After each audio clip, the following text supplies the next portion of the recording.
You would never make it in my shoes. My life has been one long nightmare, and it still is. I've suffered far more than you have. Far more. The amount of pain and anguish and depression and deprivation and trauma that I've suffered in my life would break 10 of you. I have the right to call you all kinds of horrible names, to insinuate that you are a cruel person, a heartless person, a monster, a Dr. Frankenstein. I challenge anyone to prove anything that I've said.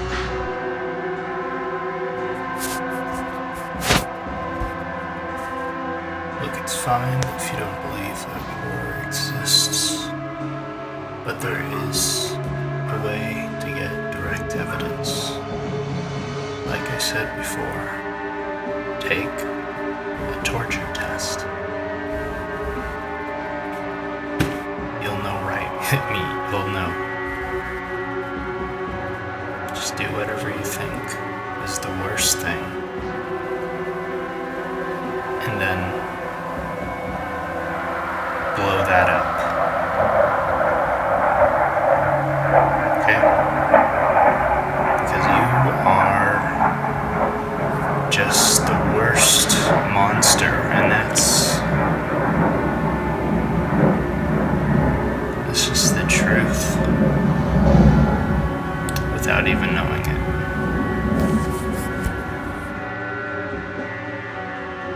The challenge then is for someone to dispute what I have just said, and give me enough evidence to convince me otherwise.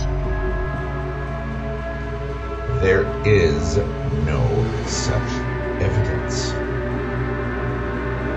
I may have been living in room 101 for the last 49 years. There's no agony detector out there to judge what the experience of my life has been. I'm often stopped, sort of cold, as it were, or struck dumb in fascination by the thought that it's entirely possible that I have had the very worst that life has to offer. Conversely, I might have had the very best. I'm completely at sea in this matter. I don't have any way of judging my own suffering, at least as compared to that of someone else.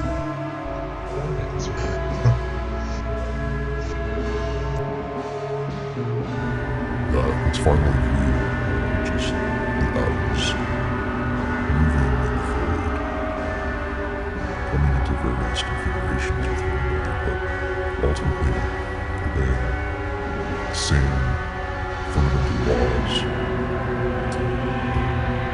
They've always been true, I feel. But yes, this is the same old glib bullshit. I mean, here we are with the most important question in the world we could possibly ask is, is life running a profit? It seems kind of important. It seems like, something to ask, am I getting value out of this toaster I have? Does it consume more electricity than the toast is worth? Seems like a kind of an important question. But to these guys, these philosopher types, it feels okay. That's what a philosopher does. He talks about how it feels. It could be that there are eighth dimensional aliens who are observing us. It could be that we're all living inside a virtual reality. And in fact, some people assert that that's quite likely, given the finely tuned constraints, et cetera. It's an answer to a question that doesn't concern me very much. And I am uniquely, maybe, uncommonly comfortable with uncertainty. It does not make me feel better to believe in something that isn't true. The highest joy is finding out, not deciding that it's already been answered by someone else. I'm okay with not knowing. How did we all get here? What is our purpose in life? Does it mean anything to say we have purpose? Let's find out. Let's continue to explore that. Leading up to a certain thing and realize that if any of these things did not happen in this order, the way that they did, well, you would not be here now, you wouldn't be doing this, or you wouldn't have met this person. And so you start thinking and imagining that these things were orchestrated to be this way. If you hadn't, forgotten your keys and had to go back to the house, this other thing wouldn't have happened. You wouldn't have discovered that, or you wouldn't have looked under the couch cushion and found this other thing instead. Whatever it is, we always see patterns like this, and we do get the impression that they're determined for a reason. And not winning the lottery is the same sort of thing, because there's these trials that I have to go through, wherein I have to experience these things in order to sharpen my character. I have to go through these trials to make me a better person before I could be, if I was rewarded with great wealth, then I would be shallow and vacuous. So there's the reason for that too. We justify either side of these things, and so it does look like things are being determined by outside forces that don't make any sense. It just seemed like, if I ever did win the lottery and suddenly had $100 million, well, it would be the next day that I would, be diagnosed with cancer or something like that. And it just seemed to be this deal that I'd worked out with the universe. And, I play the lottery too. It's not that I play the lottery with the expectation of winning, but, like you, the daydream is worth $1. And the only way I can have that daydream is if I pay the $1 for it, and it's a nice trade-off. If I were to win the lottery, it would appear as if it was the answer to a prayer. It would appear as if there was a destiny there that I'm being rewarded for. The real question is what's in the benefit, right? I mean, if life is a profitable enterprise, then you want to make more of it. It's profitable. It's doing something magical. It's like diamonds. We can just make free diamonds. Why wouldn't we make free diamonds? They're free. So the philosopher, I think, should do something like when he says that. He should say, wait a minute. Isn't the real question when people have kids, should they have reasons or standards, to the performance level of this thing? You're going to be you're going to create a consciousness. Seems like kind of an important thing. Maybe there should be some standards, and then maybe we should talk about what kind of tests you should have to pass. Hey, I want to do a video on antinatalism and talk about some of the concepts behind the concept of antinatalism, the idea. And I would consider myself an antinatalist, and what the antinatalist pretty much believes is he's pretty much against any kind of the extinction of the continuation of the human species. And I think antinatalism has a lot to do with the human species, because it doesn't really consider animal life, any kind of animal life or insect life outside the human species, or any kind of mammalian life outside the human species. It pretty much says, stop nataling, stop having babies. Natal, that has to do with babies. And I would say that I'm pretty much against procreation, though I would give opportunity for, in the right circumstances, based off of some kind of democratic decision, to have some kind of program where we gradually reduce the population, and that's basically the most humane way possible, other than some kind of catastrophic event, which is something that the antinatalist doesn't necessarily advocate for. But if that were the case, hopefully the catastrophic event would be big enough that it wouldn't be something that would wipe most of us out, only to leave the rest of us scavenging like cockroaches and rats out in the wastelands. It's essentially a kind of transhumanist movement. It's gathering together people who are interested in consciousness research, in robotics, in bioengineering, in nanotech, in those kind of technological and scientific fields, together with some stuff to do with consciousness. There's a lot of kind of spirituality stuff involved in it. Leaving these fleshly bodies behind and starting to occupy initially robotic bodies, and then kind of swarms of nanotech version bodies, and then ultimately entirely software bodies. All seem to have this vision that it's that the thing we'll be taking forward into the future, the consciousness, the life,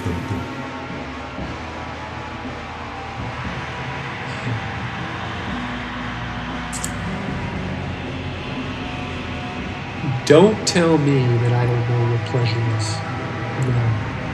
when I've pierced with cold steel and sterile the parting moist, wet, slick lips, the prefect of perfection, and that little glistening pink mound to erecting mountain of carnality, slicing precocity into gaping wound, into barbarous white bleeding in red orgasm. No, no, no, don't tell me that I don't know what pleasure is. When I've burned the eyes of this entire recollection, a brief and well-lived, now extinguished, not too very much missed self-obsession, in which I've played the part of victim and swallowed gallons and gallons of repression. Oh, sweet violence of vicious insignificance, you rapturous, thick bane of penetrating insanity, always fucking me in every hole, always making sure that I know how gaping mad we are, always reminding us that no one down here, nope, no one down here is really ever in charge, always reminding us. We're going to finally reach a point, if not already, where we can't go any further. And we already have nuclear bombs. All it takes is one insane crazy guy to let those go loose in wherever they're holding the bombs somewhere.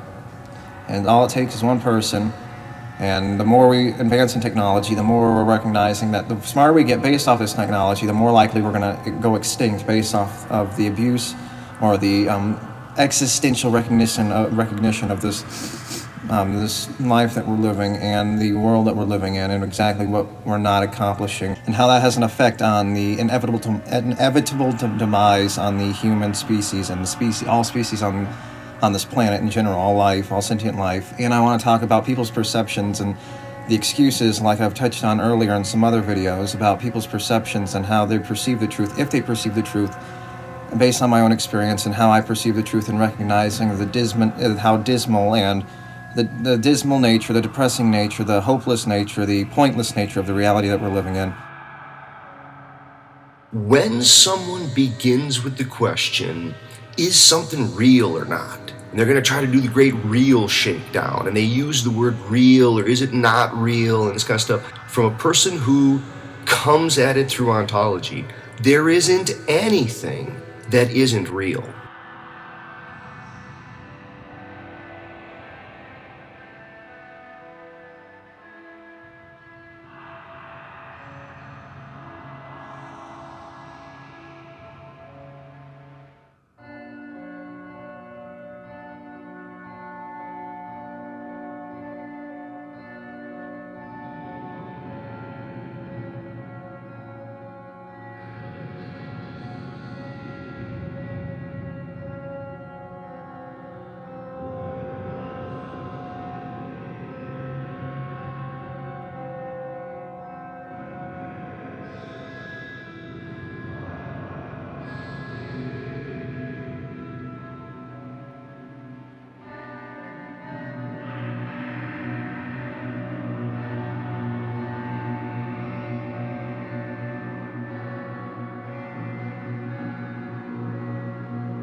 It seems kind of important. Wow, that was a jarring interruption.